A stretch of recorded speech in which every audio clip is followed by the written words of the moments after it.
Of all the pups in the clan, my parents only loved my brother and sister, but not me.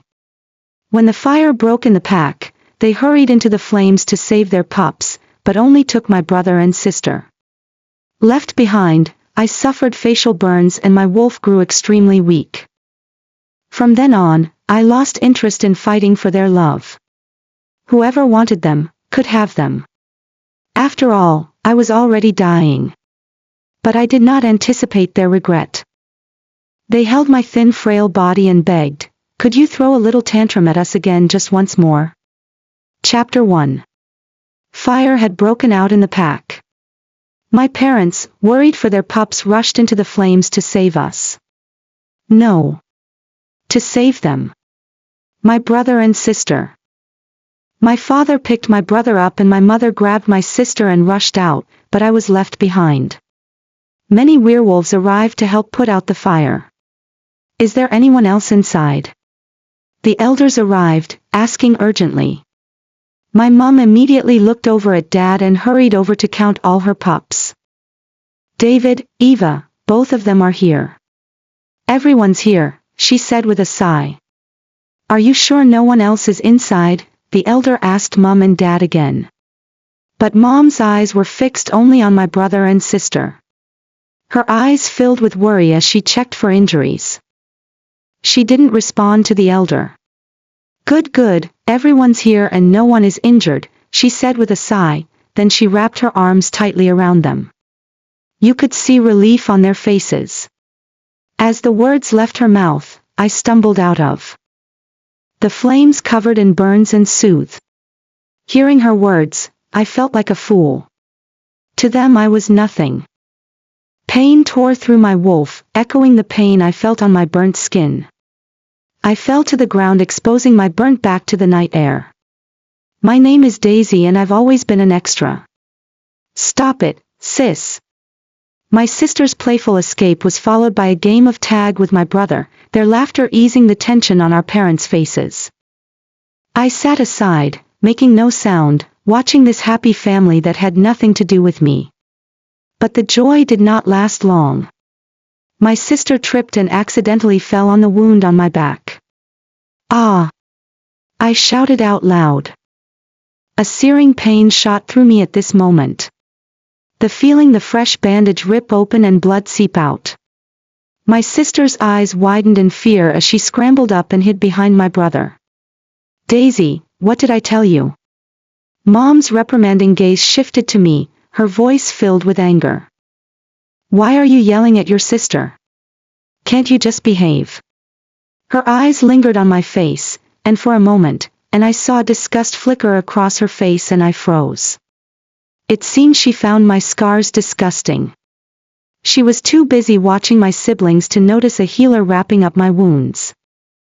To her, I was just throwing a tantrum. My wolf could not longer hold in my pain, I ran away in tears. My cries echoed through the night but no one came. It did not matter how much I had gone through, as long as I was not my brother or sister, my parents would not care. When I was finally done, Mom came over, holding my sister's hand. She sighed and reached out, trying to take my hand, but I quietly pulled away. This made her freeze for a bit. "Daisy, try to understand us. It's not that we don't love you. Your brother will soon join the Alpha as a protege and will start hunting very soon, and this is taking so much of our attention. Besides, your sister is still so little." I looked up at her, but when she saw me choking in sobs, irritation crossed her face. "Could you just be a little more sensible, please?" she said impatiently. As I stared at her, my inner wolf felt that this situation was ridiculous, so I laughed. "How ridiculous?" She gave all her love to my brother and sister and left scraps for me. Mom smiled, thinking I'd forgiven, and clasped my hand over my sister's. "See, that's better. Apologize to your sister, and let's move on. We're family, after all." Her words were gentle, but her gaze lingered on my sister's face, filled with a pity that made my skin crawl. I jerked my hand away, and Mom's expression turned ugly. She obviously disapproved. I have 3 pups, but you're the only one who's so spoiled, she said, her words cutting deep. With that, she swept my sister into her arms and stormed off. Spoiled, that's what she called my desperate attempts to be loved, to be seen. I used to be the one who'd beg for attention, who'd do anything to be noticed, because deep down, I knew I wasn't likable. And if I didn't fight for love, I'd be left with nothing. But now I'm dying. My wolf could tell that I'm sick. And this little bit of love, they can have it. I won't fight for it anymore. Chapter 2. After our den burned down, finding a new den to live became a challenge. Dad said, it's hard to find a new den, especially with 3 pups. We'll have to take 2 and send the other one away for now. At his words, my heart sank. I realized that they wanted to abandon me. As soon as my dad's words left his mouth, everyone turned to look at me. I gave a bitter smile. I was right. Sure enough, I'd be the one to go. In the past, I would have thrown a tantrum, acting spoiled and crying loudly until they let me go with them. But I felt it was useless. Self-mockery wretched through my wolf. It was sad that I had to resort to that to get their love or care. But my brother and sister never had to resort to that, they just got what they wanted and my parents always took their side and cared for them. I knew it was useless to throw a tantrum anymore. I had finally understood that I would never be as important to them as my brother and sister. So, I simply nodded and stepped back, saying in a hoarse voice, I'll go. They all looked surprised but said nothing more. I was sent to live with my uncle's clan, where I had to be extremely cautious to survive. Every day, I'd do chores and be silver dust sweeper to earn money, which I'd give to my uncle. Initially, they'd give me a faint smile, but eventually, even that disappeared. Their faces grew cold, their expressions a mix of disdain and annoyance. One afternoon, after finishing scrubbing the bathroom, I overheard them talking. When is she leaving? Just a few more days. Ugh, don't you smell her? I feel filthy just saying a word to her. I have to shower twice afterward. And with her eating, that's another mouth to feed. She is such a burden.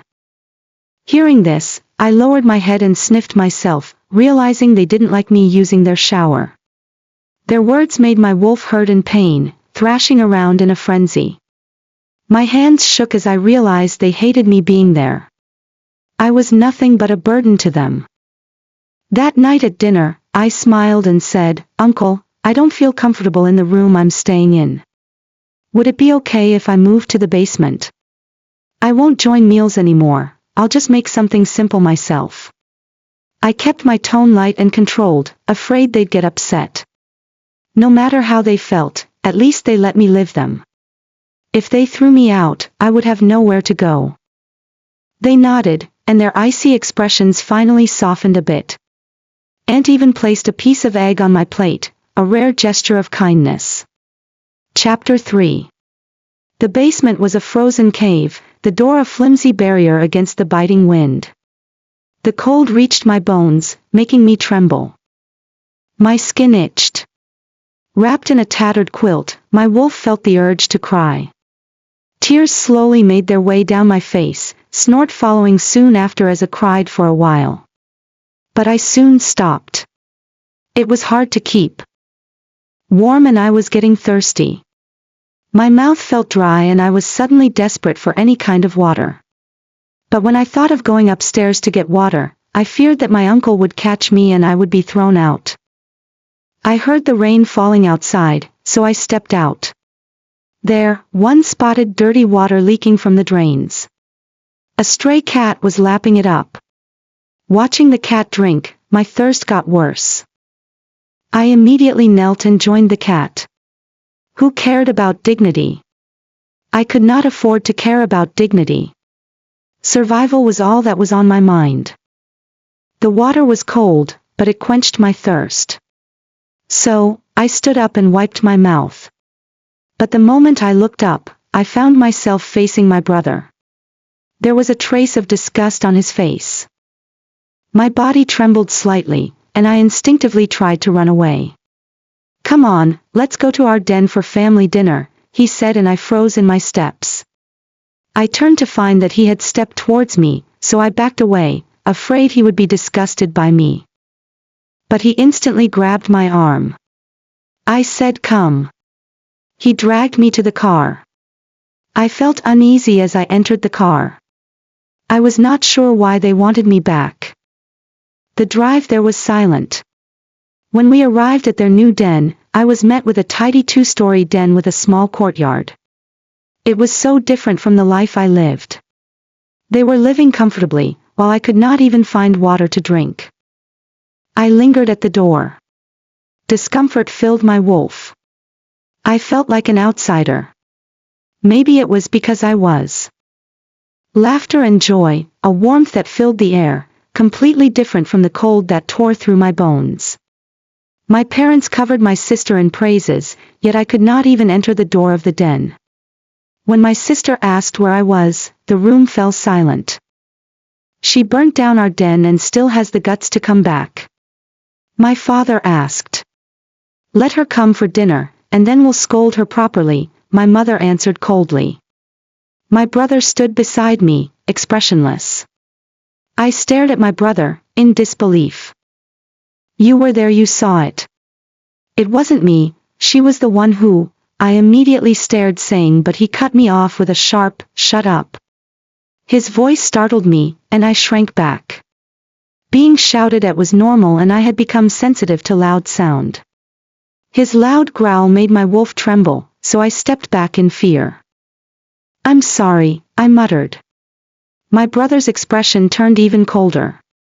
"Can't we just have one peaceful full moon day? Does it really matter who caused the fire?" he said with a sneer. His words stung my wolf. It seemed that it did not matter as long as I was the one who was hurt. He was clearly warning me to watch my words. He did not want to get my sister in trouble. I touched my bony arms and nodded. "I won't say anything, I promised." Hearing my words, his expression softened slightly. "Come inside and eat. Mom and Dad asked me to pick you up." I looked down and shook my head. "Can you give me some money? I need to buy herbs." His face froze, his eyes filled with loathing. "Do you even have a heart? You finally come back to our den, and all you do is ask for money." He threw some money at me like trash. I didn't react, just knelt down and picked up the money. He clenched his fists, furious. "Pathetic. I'm humiliating you, and you still won't fight back," he sneered. The old me would have fought back, screamed at him, and thrown punches. But this time, I stayed silent. Suddenly, the wound on my back hurt like hell. The pain resonated into my wolf. I recalled I had just walked out into the rain and drank some dirty water. My wound probably hurt from getting wet, since it had not fully healed. "Can I have some herbal tea please, since I felt too weak," I said as I tilted slightly, eyes filling with tears. My brother chuckled, a look of triumph flickering on his face. He didn't say a word, just turned around and walked to the door. He slammed it shut behind him, shouting, "She didn't want to come in. We tried." The pain got so bad that my vision went dark. I tilted and collapsed to the floor. As I fell, for a moment, I thought I saw panic flash across their faces. Chapter 4. When I woke up, I found myself in an odd room. A healer smiled brightly at me when she saw me move. "You're awake," she said, and helped me sit up. I nodded and thanked her. "Please, do you know who brought me here?" I asked her. "Your family, of course," she answered. I paused at her words. They did. It was hard to believe they actually took me to the healer. My wolf felt odd. And confused. Just then, the healer hesitated, as if there was something she wanted to say. But after a pause, she just patted my hand gently and said nothing. You were really weak, so we just gave you a glucose drip. You're too thin. You should eat more from now on, she said. She looked at my wrist with worry and pity in her eyes, then she left. I could tell that was not what she wanted to say, but she had already left. Pity? Sure, my situation was pitiful. For some reason, my eyes filled with tears, and no matter how I tried, my wolf felt the urge to cry. I quietly cried myself to sleep. Later, the healer returned to change my dressing. She tucked in my blanket gently, then left. I was already awake, but I did not move and continued to act as though still asleep. As the healer stepped out, my ears picked up their conversation outside the door. Even though they were whispering, I could still catch their words clearly. The pup's parents are still not back? Someone asked. Yeah, the healer whispered. Their other kid threw a tantrum and insisted on going to a restaurant, so they just left this young she-wolf here in the infirmary. I've never seen such absurd parents. I mean, what's the rush to go eat? Some else chimed in. Her voice was soft, but each word stabbed at my chest. My wolf throbbed with pain. I thought I'd stopped caring about them. Why does it still hurt so much? That evening, Mom, Dad, my brother, and sister brought me some leftovers. Sister, we brought you something yummy. My sister bounced over, almost jumping on my injured arm. I quickly raised my hand high to avoid her, and the room stilled. Everyone froze for a moment. Seeing this, I gave a bitter smile. It was clear that they were thinking I was being difficult again. A little flustered, I quickly took the food from her hand and tried to ease the tension. Thank you very much. I was just hungry, I said, then I forced a smile onto my face. This seemed to glance things over, as they nodded, but their expressions still showed traces of displeasure. Even though it was leftovers, I had not eaten in days, so it still smelled delicious. I really was starving, so devoured everything within minutes. Then I pulled the blanket tightly around me and whispered carefully, "Thank you for bringing me to the infirmary," I said awkwardly, trying to imitate my sister's cheerful tone. But this did not come out naturally. They exchanged glances, said nothing, and walked out in silence. What? Do we look like the bad guys now or something? My mother asked. For some reason, I had annoyed them again. As he walked out, my brother slammed the door behind him with a loud bang. The sound made me flinch in fear. I quickly pulled a blanket over my face, but the darkness made it hard for me to breathe. They did not come back to see me after that day, and I stayed alone till the healers discharged me. Out in the world, it was impossible to find a proper job with PACs because I was an outsider. PAC would not accept me because I was too young and too weak to work. So, I took up small jobs disposing of rubbish from the PAC. As I did this, I would sometimes find food I could eat. One day, I was rummaging through piles of rubbish when I heard my sister's voice. "Mum! Buy that!" she said, and I froze and looked their way. She was pointing at a stall asking for a moonstone necklace. It looked beautiful but expensive. The contrast between us filled my wolf with pain. While I could barely eat, she was being taken care of. I quickly covered my face by pulling my hat down and then lowered my head to make sure they did not see me. Meeting them hurt too much. It was better we did not meet. Behind me, I could hear my sister whining and begging for the charm like a spoilt pup. If I had done that, I would have been met with disdain and irritation. But I could hear my mother coaxing her without any irritation in her voice. Searching for some coats I could scavenge to keep warm. Only my brother didn't laugh. He turned back and stared at me for a long time before walking away. I thought that was over and I would not see them again for a while. But the very next day, just as I was crouching down to pick up a silver pendant from the trash heap, my brother stormed out of nowhere. He slammed his foot down on it with a violent crunch, shards flying, and roared, "What the hell do you think you're doing here? Chapter 5. I stared at the silver pendant, frozen in confusion. I didn't believe for a second that he was here to help me, and I was right. My brother sneered, his lips curling into a mocking smile. You wander around like this every day, collecting trash. It's embarrassing for our clan. I won't tolerate it, he said. Without warning, he swooped in and snatched the bag of bottles and cans I'd spent hours gathering. He handed it off to a nearby scavenger, an old she-wolf with a cunning glint in her eye. She snatched the bag and scurried off, thanking him hastily. My wolf was livid. Shame. This was my only hope of living one more day, yet he was ashamed of it. I angrily protested and grabbed for the bottles. But ended up grabbing at my brother's sleeve, but he shook me off with disgust. That bag was my livelihood for the day. The few coins I'd earned from recycling would have bought me a meager meal. My eyes filled with tears. Frustration tore at my wolf. Why was he doing this to me? Now that he'd taken it, I'd go hungry today. That night, I clutched my rumbling stomach, swallowing down saliva over and over. I didn't even have water. I had to drink dirty puddle water from the ground. The next day, B returned. Again, he took away all the trash I had scavenged. I earn my money through hard work. What gives you the right to look down on me? I shouted in frustration. Tears streamed down my face at this point.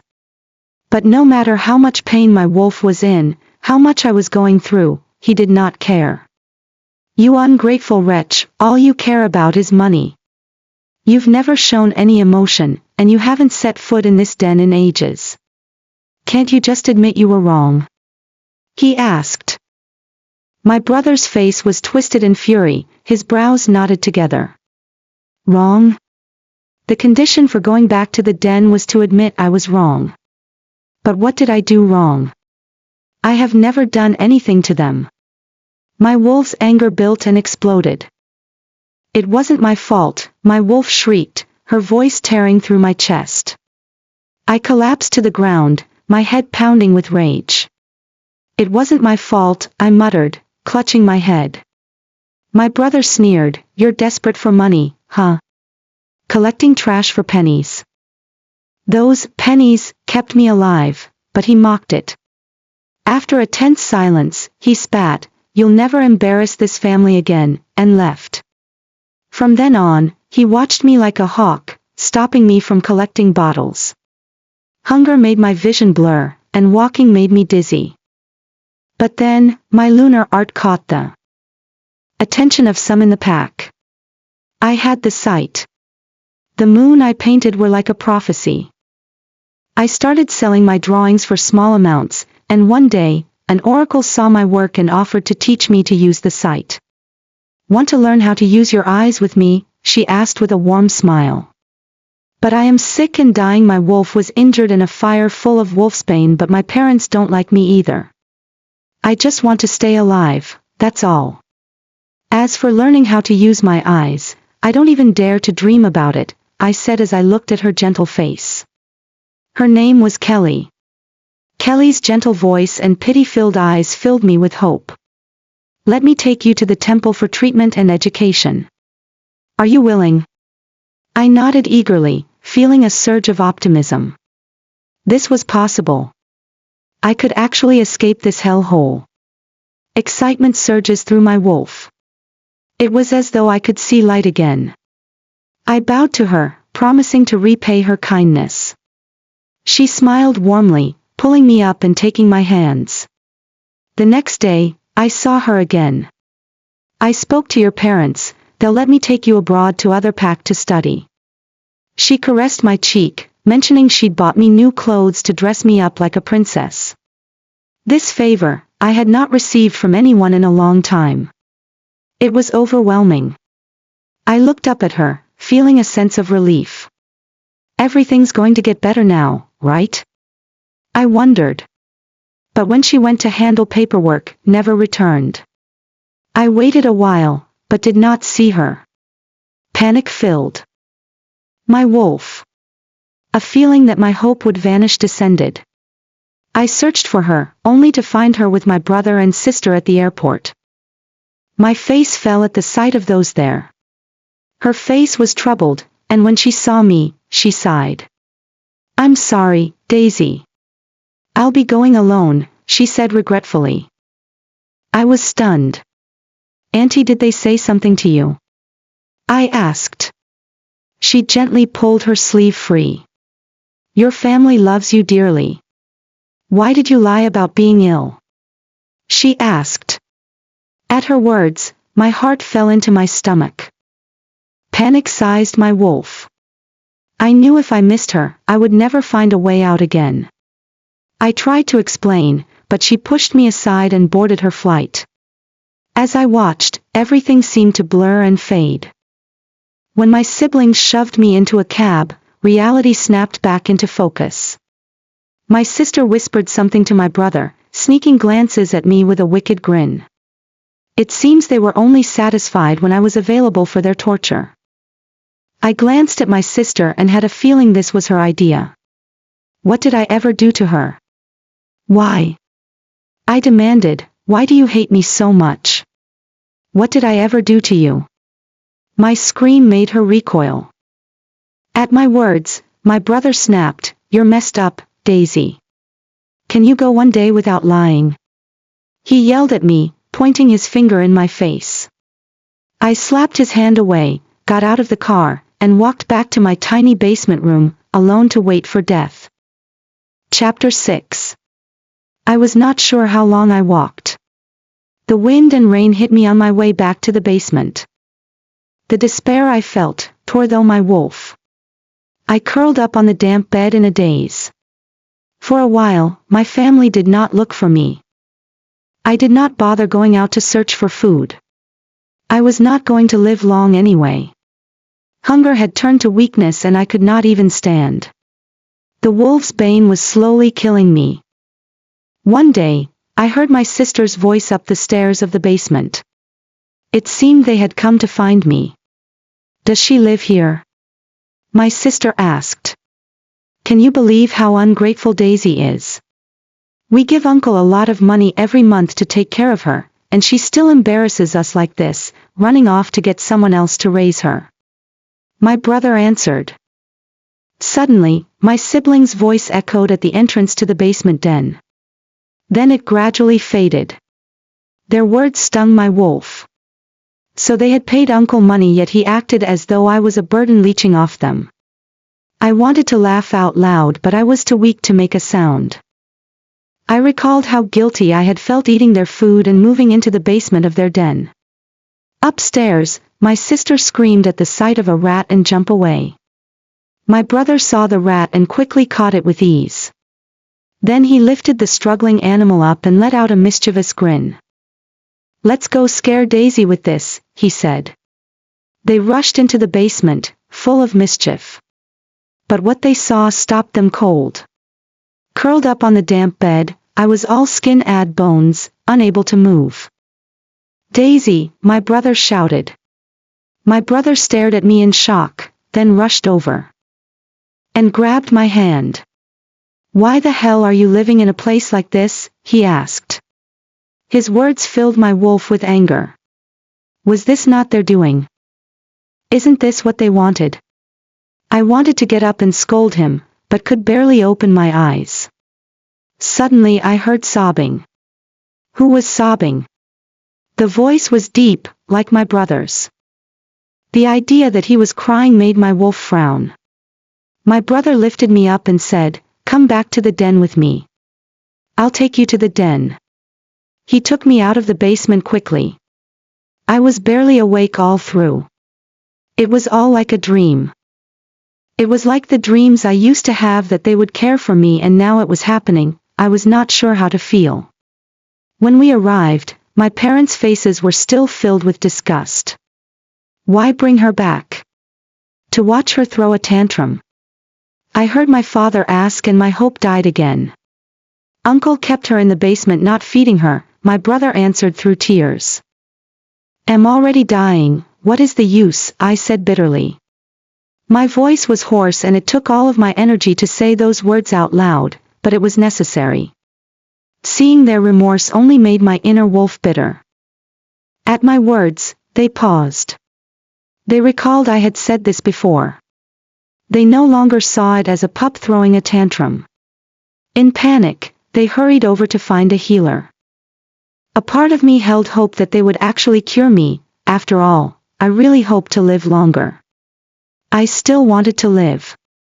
My brother drove like a madman, sweat dripping down his forehead. At the healer's office, the doctor seriously took off his glasses. "Why did you wait so long?" he asked. My parents stammered, "We didn't know before." I turned my head away. Their words offended my wolf. Always saying they did not know. How many times did I say I was ill? It was because they did not care. It seems the fire that burnt her was filled with wolf's bane. We would have tried to contact the temple. There might have been hope, but unfortunately, the healer said, shaking his head. The temple. Was this not where Kelly wanted to take me for treatment? They recalled that they had refused her to take me away, and tears filled their eyes. Their wolves wretched with pain. They wondered how they did not realize that I was burnt in the fire. No matter how much pain they were in, it did not matter to me. My hope of getting healed was gone. I had no expectations of my parents. "You can still treat her here, right?"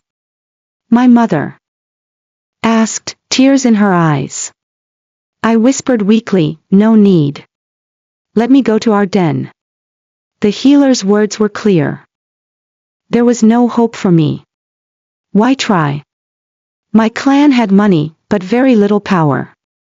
They would not be able to contact the temple even they wanted to. My only hope had been Kelly. Seeing them in pain, I wanted to go back to their den even more.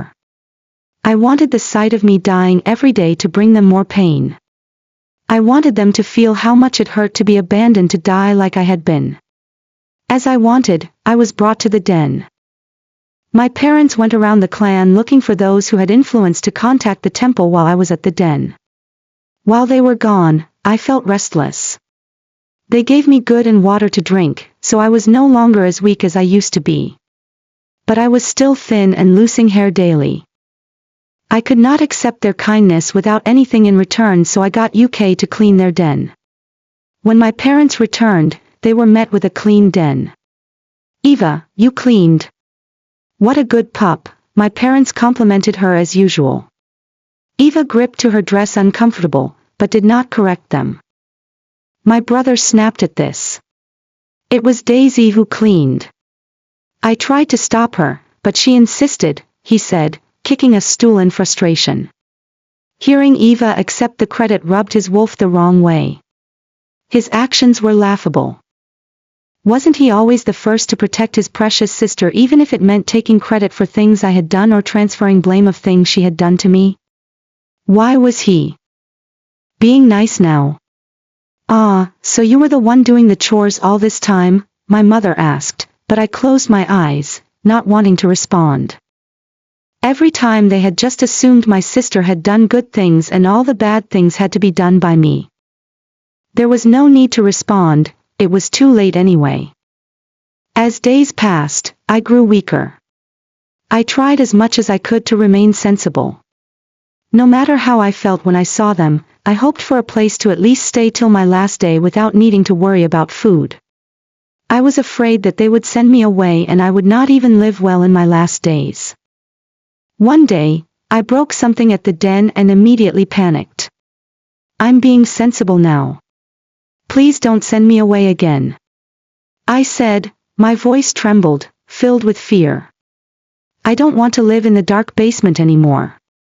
The rats bite me there," I begged, tears streaming down my face. All I wanted in the little time I had left was to eat and live a little better. They broke down at my reaction. Their wolf felt stabbed in the heart.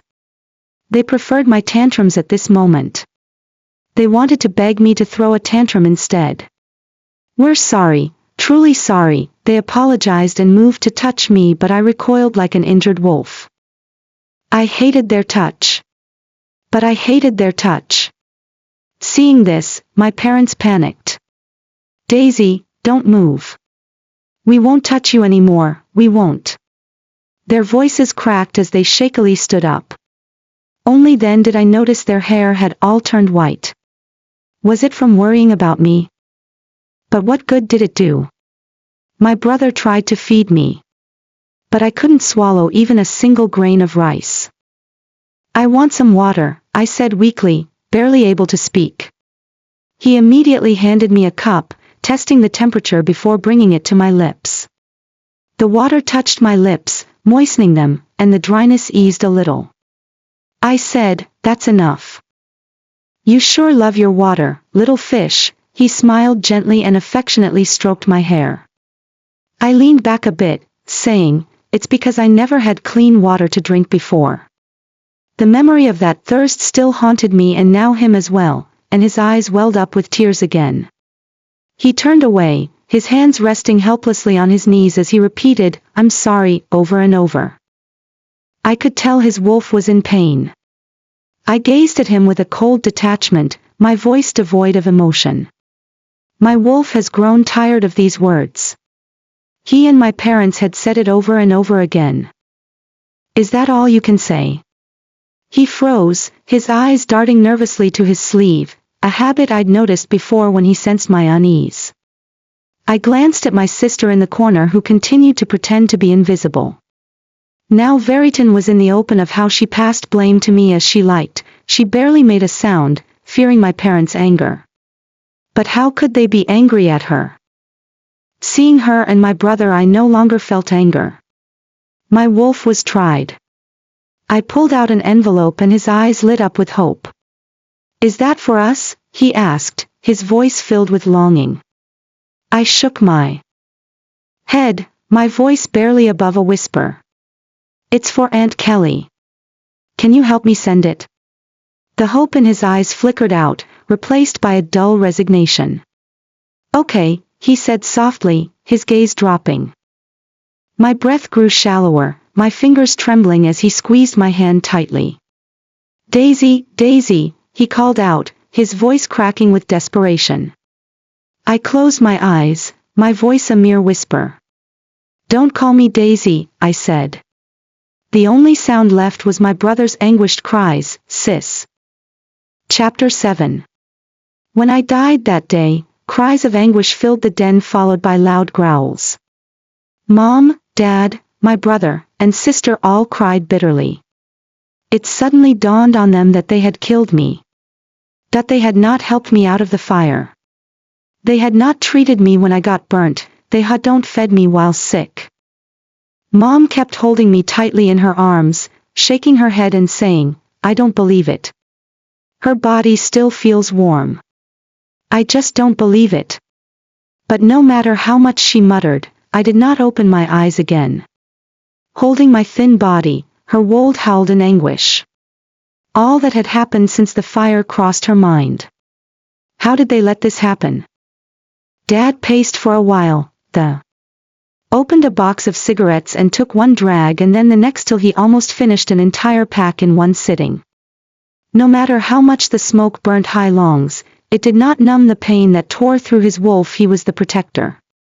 It was his job to protect his family. Yet what was the result? The guilt burrowed through the heart of his wolf. My brother was losing his mind, muttering to the sky like a madman. He recalled how he had humiliated me. How many chances he had to save me, but did not do anything.